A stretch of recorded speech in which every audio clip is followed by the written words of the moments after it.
Hello, നമ്മൾ ഈ വീഡിയോയിൽ പറയാൻ വേണ്ടി പോകുന്നത് ഇതുവരെയും OTT ഡിജിറ്റൽ അവകാശം സ്വന്തമാക്കാൻ കഴിയാതെ പോയിട്ടുള്ള മലയാള സിനിമയെ കുറിച്ചാണ്.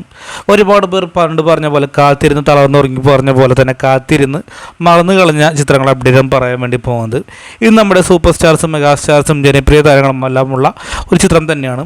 ഒരു പക്ഷേ ഇവർ ചിത്രങ്ങൾക്കും എന്തുകൊണ്ടാണ് ഇത്ര പോവാതെ നോക്കിക്കഴിഞ്ഞാൽ, അതായത് പടത്തിൻ്റെ നെഗറ്റീവ് റിവ്യൂമായി ഇപ്പോൾ തന്നെ കാണുന്ന പ്രേക്ഷകർ നെഗറ്റീവ് പറഞ്ഞുകൊണ്ട് തന്നെ ഒരു ഒറ്റ OTT വിഭാഗം ഏറ്റെടുക്കുന്നതിലാണ് ഏറ്റവും വലിയ പ്രത്യേകത.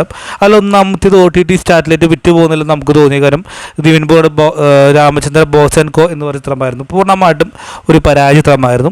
അതിൻ്റെ പുറത്ത് വന്നിട്ട് ടോവിനോ തോമസിൻ്റെ നടികർ തിലകം എന്ന് പറയുന്ന ചിത്രമായിരുന്നു, അതും പരാജയ ചിത്രമായിരുന്നു.